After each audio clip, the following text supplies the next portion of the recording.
We are, to some degree, a microcosm of public higher education. And it's made for a really very interesting collaboration as we begin thinking about how do we go about transforming higher education in order to address access, affordability, and quality. And that is the primary charge of the mission that, or the center that I direct, to capitalize on what we're learning from the learning sciences and from emerging technologies to figure out how do we address those three things. And once we've begun to discern what is working, how do we go about scaling those across our institutions? So it's been quite a journey. I've been there, it'll be 3 years in June. And I'm like a kid in a candy shop. It's a tremendous job. But one of the signs that struck me the most, and this was actually, I don't know if you've been to Edinburgh, but lots of hills. And there I was trudging up one of the hills, you know, head down, kind of minding my own business, moving up the hill. And I happened to look up just in time before I ran straight smack into this sign. Now, I'm pretty sure this is telling us lanes are changing or something along those lines. But again, being the good English major I am, it was hard not to see this as a metaphor for kind of where we are right now, right? So I don't know about your experiences, the faculty members in the room, but I know my experience at Lehigh was exactly the same. My head was down. I wasn't giving so much thought to things like what happens to our graduates, how accessible are our programs, what is the cost of our degrees. I was just trudging on up the hill, minding my own business, until suddenly we have had this big red sign thrust in front of us, rightly so.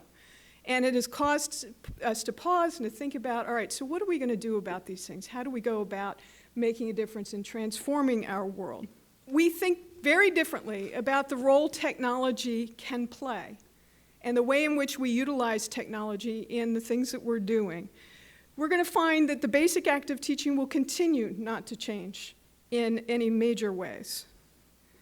The issue here is that simply introducing these tools into the classroom environment with first understanding the need it's intended to fill and how to capitalize on the technology's unique affordances to solve that problem, we unfortunately won't see a big change in technology, in the role that technology can play in impacting education. In and of themselves, technologies won't transform higher education or education at all as long as we continue to limit our educational practice to the boundaries of our previous knowledge. So this is where, like, I drop the microphone and walk off the stage and everybody goes home, right? Okay, yeah, I don't mean to be a buzzkill. But I do think that the technologies that have revolutionized other industries and hold such great promise for transforming higher ed won't lead to meaningful change unless we find ways to break this cycle. So how are we going to do that? Well, again, good English major, I want to take a step back and explore this assumption that simply inserting bright, shiny objects into the mix can and of themselves fix things. I want to go back to our definitions. Baumol's cost disease is therefore also closely tied to what others have called the iron triangle. And this is this concern that big wicked problems in higher education, that higher education is being pressed to address simultaneously, are access, affordability, and quality. But it turns out because these things are so closely linked, sometimes this ends up being a somewhat unbreakable reciprocal relationship, so that any change in any one thing will inevitably impact the other. So for example, improving the outcomes of higher education or the quality, you often have to put more money in the system or be prepared to see higher education become less accessible for students. Conversely, sometimes cutting costs can eventually lead to cuts in either outcomes or access. So these things tend to be affected by each other, and it's very difficult to improve all three simultaneously. What design does, in my view, is allows us to figure out how everything fits together holistically or in harmony. And that's really the only practical way to solve, or the only good way to solve practical problems as far as I see it. So design's doing our best to figure out from the data we have how to put the pieces together in a way that capitalizes on the affordances of our tools to solve these practical problems we have. Design is then also about collecting the data we need to determine if, in fact, we have solved those problems.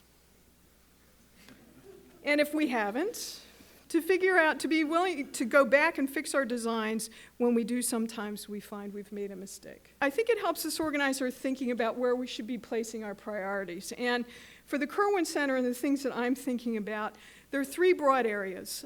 First, for example, If we're going to be solving practical problems, we darn well better be sure we know what those practical problems are. So we're really starting to ramp up our focus on analytics and to begin thinking about how we use that in order to make data-driven decisions and inform data-driven decisions. So of course, basing decisions on data seems stunningly obvious, but I think if you're like me as a faculty member, I tended at least to go more on gut instinct than I probably should have. There are tools now available that allow us to think through exactly how the things that we're implementing in the classroom are working or not working, and then again, that virtuous cycle, think about how we go about redesigning in order to address the problem at connection, at entry, at progress, and at completion in each of these areas.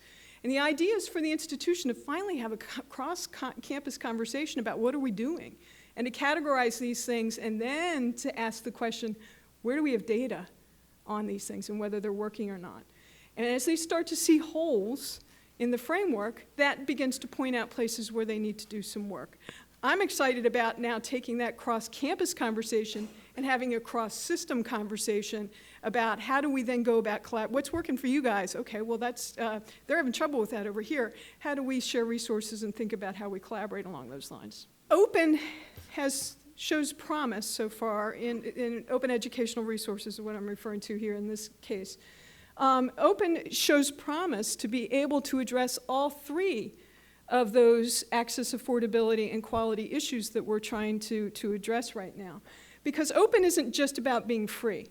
People have a tendency to go straight there and say, okay, well, so that's going to help us with affordability issues. That's true, but because open allows it makes it so much easier to share, to retain, reuse, revise, remix, redistribute. It becomes, as I said on the earlier slide, in my mind, an Uber affordance. A lot of this culture change that I know many of you are after and trying to effect at your institutions as well. It became a launching pad for many similar kinds of activities. We did a project, in fact, with Ithaca S+R where we were using Coursera MOOCs for use in credit-bearing courses.